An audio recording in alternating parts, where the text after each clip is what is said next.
a distraction for multiple team members on the opposing side that it has a lot of benefit. And here we go, ladies and gentlemen. We're turning off the main cam. We are turning off the music. We are ready to go. The plane is dropping. We're going from south to north in this military crossing plane path, and it looks like team Kazakhstan in blue. Wait a second. The flags are still reversed. I believe the UI is still reversed. Yes, that should be A6 in Ukraine in red. I can fix this. I can fix this, ladies and gentlemen. Hold on. We can do this. We can do this live and have no issues, and everything will be clear momentarily. I'm not sure how all this got mucked up, but we will fix it live in front of you, and we will see Ukraine in blue and Kazakhstan in red. Ah, look at that. Perfect, right? Perfect. Ukraine in blue, Kazakhstan in red. Here we go. We have a nice central circle, not too much water, only on the southern side. Military island for the Ukrainian team is going to have a nice shift, but they do have this southern bridge secured with no issue. And we also have another oopsie going on with Pain Sound getting out of a car too early, maybe getting run over. No loot on these guys yet, but they're going to get the res up. Lots of oopsies happen in these 32v32 situations. So let's keep in mind all of our UIs are correct at this point. Ukraine in blue, Kazakhstan in red.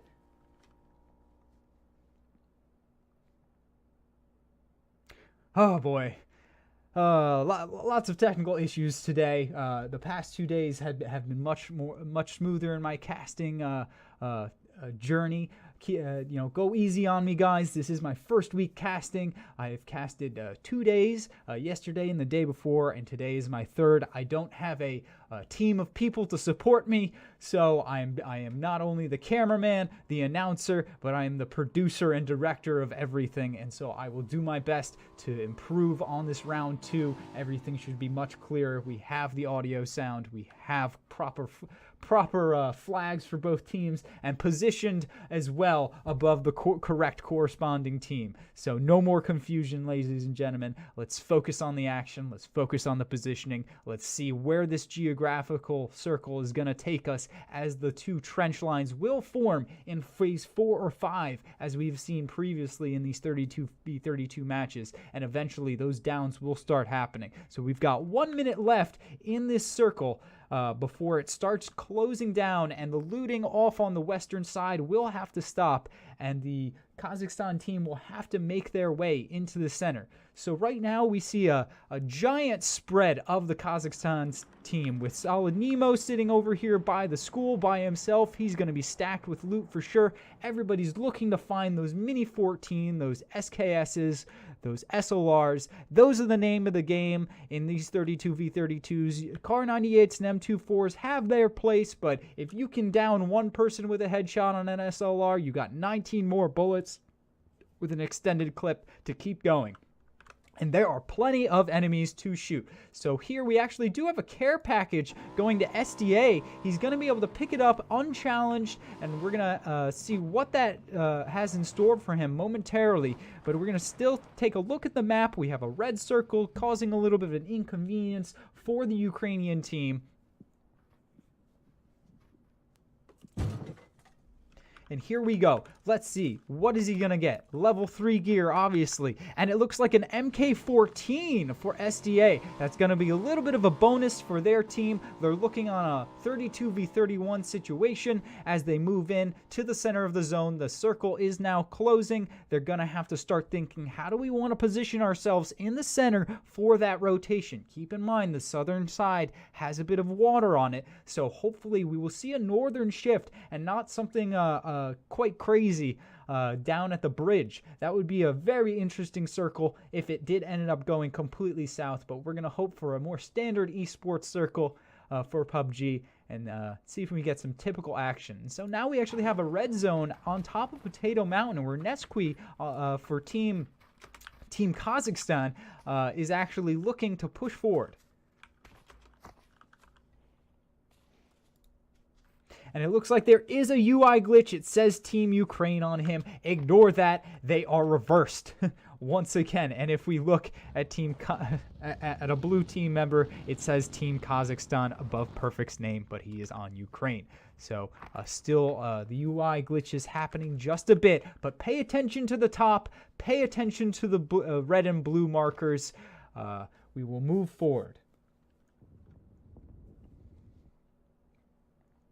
As this red circle causes a little bit of trouble for the Kazakhstan team, and the general sitting comfortably on the outside of the red circle, not afraid of the bombs. They typically don't land on the outside 10% of the red circle. So just one, and Starbit looking a little bit in trouble. Starbit could face a random bomb at this point, but he seems to be comfortably running out in the open, unafraid of the red zone, taking the risks.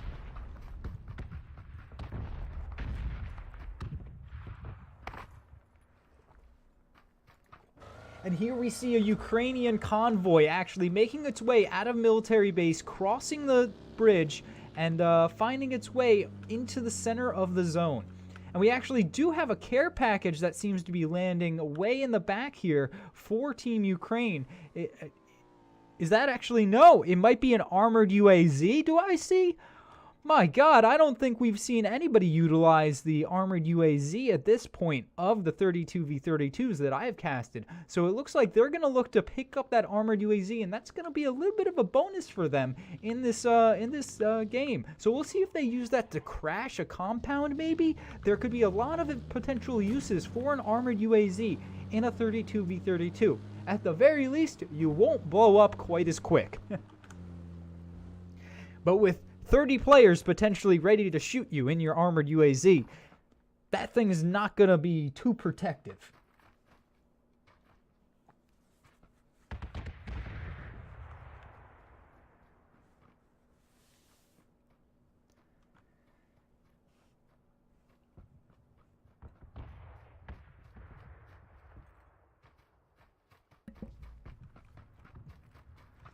And still, we have more team members of Ukraine shifting down south into the center, utilizing their vehicles, making sure that when this next circle pops in 45 seconds, that they're going to be in a position to rotate very easily to the center of the circle. And having the majority of your team members in that central position is absolutely key. And here we see Starbit checking things out. He's got a 4x Car 98. It's got enough range to do some damage.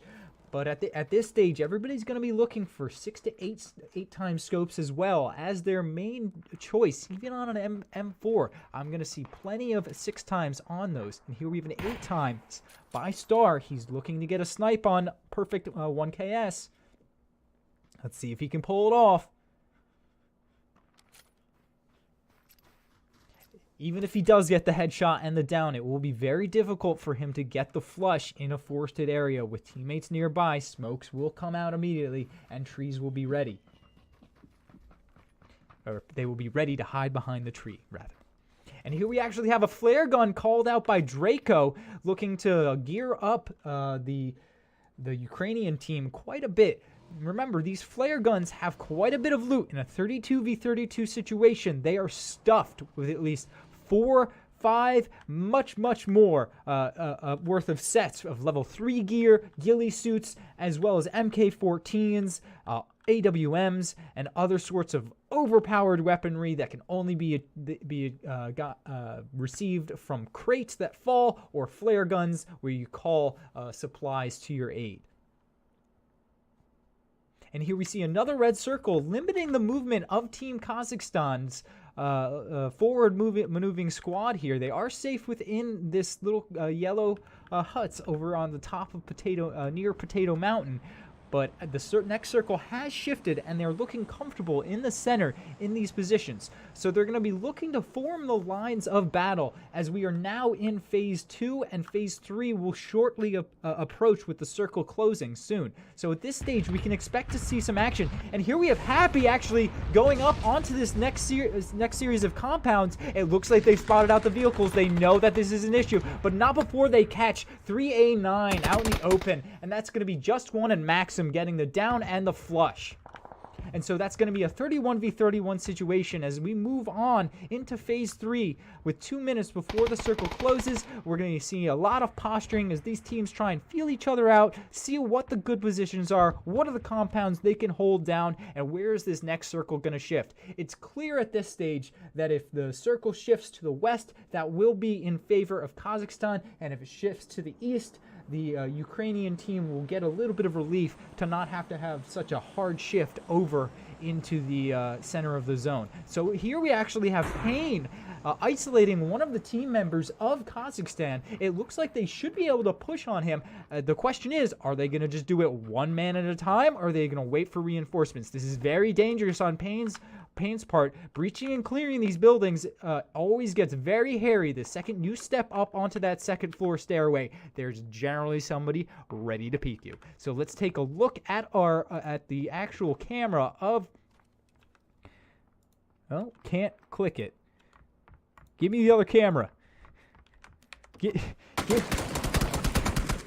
Well, we didn't get to see the point of view, but it looked like Y4ETIC actually got the down on Payne. He's gonna be looking to get the flush with the grenade, jumping out of the window, throwing the grenade on the side. It doing 56 damage. It looks like Payne's gonna bleed out. His team members are not looking to make the risky transition over there. So that's actually gonna be a positive for Kazakhstan, even though he was outnumbered, outpositioned. He had the support of his teammates over on the hill to the north, ready to provide covering fire, preventing the other team from moving up to that building. And it was just a 1v1 scenario where Y4ETIC was able to stay sneaky, stay quiet, and easily get the down and flush on Payne.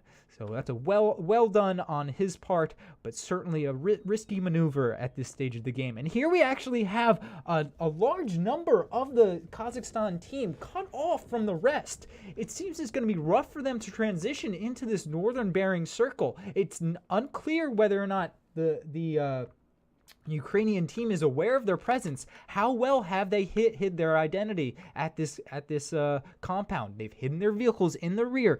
They don't appear to be engaging anyone, but we have Cap Bless actually sitting over here. It appears he just looted the care package that dropped, so that's going to be a positive in their direction. But actually we have Logan over here making quite a bit of an oops, as it seems that the vehicle got blown up and potentially destroyed.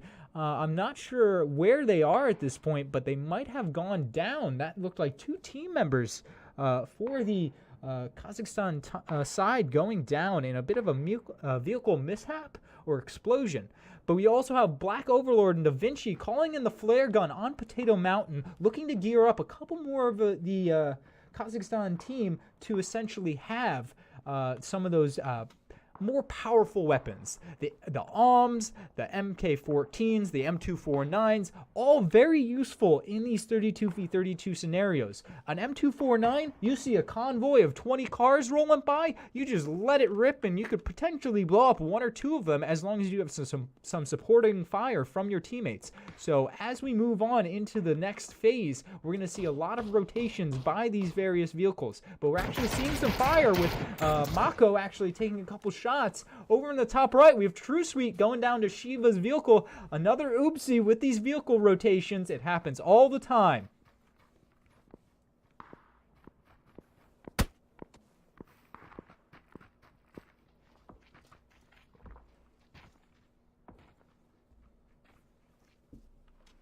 But it appears Mako's just going to have to heal up after getting a little bit of damage. And he's just going to keep moving on. Shiva looks like he was... it looks like he was able to get his teammate up. No problem. True sweet. These things happen. You got to be careful. Heal up. Get ready for the fight. And get back in it. No more time and room for these vehicle mishaps. And it looks like Maxim might be cut off on his lonesome at the lower end of this hill. But it looks like he's going to make his way back up and try and join his teammates, if not hold a sort of flanking position to make sure that nobody sneaks up on the Kazakhstan team from the Ukrainian side. And so the next circle is about to pop, and we have Adel actually going down to a Car 98 from the Ukrainian team.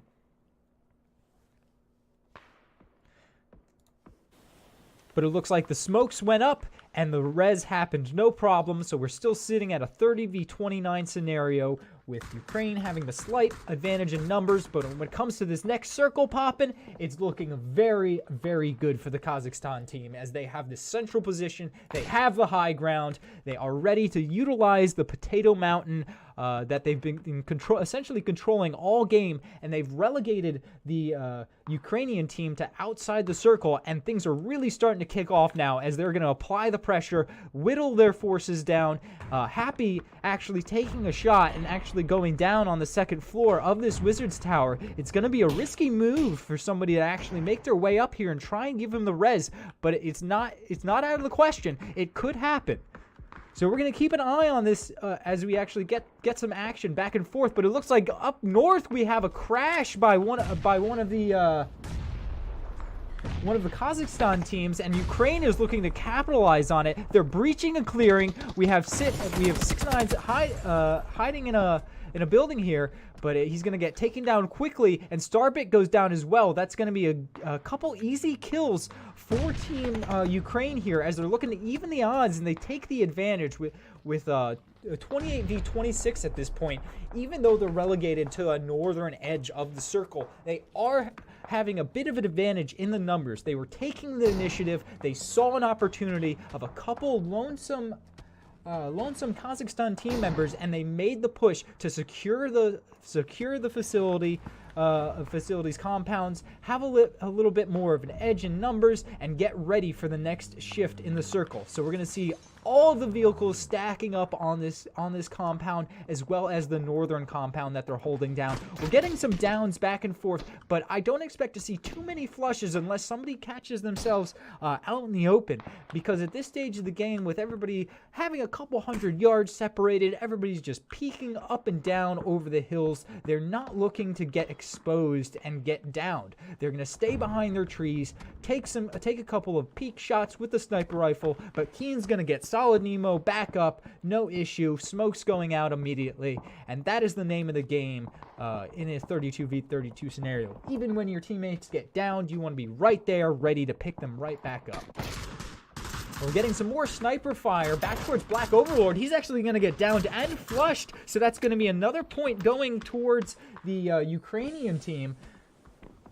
But it appears that the Kazakhstan team is answering in equal. Sando actually taking down Y4 Edict, and then Da Vinci going down to 8OM. So there's going to be a lot of downs coming over to the Kazakhstan team, actually, and that's another down on Pain Sound. It's actually not looking too good, as they have spread themselves a little too thin, and it appears the Ukrainian pressure is actually whittling away the forces of Kazakhstan. It seems that we have a major split going on with the Ukrainian team taking the initiative. After those couple of downs, they're feeling strong. They're feeling like this is our time. Let's take a more central position. Let's not get relegated to the bottom of the hill. And here we see a large number of Ukrainian team members making their way up on the Kazakhstan flank. And here we have Solid Nemo getting ready to do the counter snipes. He's taking some damage. He's pulling out the M4, looking around the tree. He's got to deal with multiple targets, but it looks like 8OM's going to get the knock, and they're going to get the flush on him, no problem. And then that's going to be Leo going down as well to 8OM as he looks to the next person to kill. And here we're moving up onto the potato mountains, two yellow buildings, and Da Vinci trying to make an escape, but it looks like Hexecutor is gonna take him down and get the flush. Keen also trying to make a mistake, an escape on foot, but he makes a mistake and gets caught out in the open and gets downed. So now we actually see a southern and northern split for this Ukrainian and Kazakhstan team. So Ukraine up north, Kazakhstan down south. But with a 25v17 scenario, that's going to actually give quite an advantage to the Ukrainian side. Even without the height advantage, they are getting the downs from down below. And Draco actually getting a down and a flush on Moonlight with the Om. Quite a good move at this stage of the game. They're utilizing those care package weapons, and they are proving very fruitful for this Ukrainian team. And that's Plantago actually taking out Flasm. That's another down and a flush. Things are getting rough for Team Kazakhstan at this point. They need to come out strong, lay down more cover fire, and start catching some of these Ukrainian team members who are off out on their own. And on this western side, it appears there's going to be another push by Ukraine. They're going to hold the northern position and keep pushing in. And it's looking quite rough as Momino is actually going to go down. A grenade is going to be there to follow, and he's going to bleed out quite shortly. And then our next target for the Ukrainian death squad's going to be Amid Damaru. And he's taking some pop shots, getting the flank on 8OM, one of the most strongest players for Team Ukraine, going down and getting flushed. But now it's time to retreat as he knows that there's a death squad approaching, and one member team is not going to be enough. But here we have just one with a Groza holding down the western flank. He's gonna about to see quite a bit of action at this stage, and he's gonna have to put that Groza to use. But so here he goes. Is he gonna be able to get the down? He's taking. Do they know he's here? That's going to be a down, but he's going to get immediately downed and flushed by Fano as he's looking to take that surprise rock peak out of the Kazakhstan sails, and they are just going down left and right. The Ukrainian team is moving in for the kill. At this stage of the game, it is a bloodbath, and with 22 people left, bullets coming from everywhere, it is going to be really, really tough for the Kazakhstan side to pull a win out of their hat at this stage of the game. So Kazakhstan not looking too good at this point. We're gonna have to see if they can rally up with just 2 to 4 team members left. It's gonna be rough. Hexecutor going down to Maxim. Adel actually taking a little bit of friendly fire from Maxim in the rotation. Twitch going down. Maxim's holding the line. He's getting ready. He's looking to heal up, but he's going to get flanked by 8 different players, and there's nothing he can do. So at this point, we have Pancho, one of the last remaining team members, trying to hold it down, trying to not die too quick, but it looks like he is going to be one of the last team members for Team Kazakhstan. And the pans are out. It's not looking good. Oh, and we have Plantago taking a shot out. Draco looking to get the meme, trying to get that pan kill, but it's going to be a victory for Team Ukraine.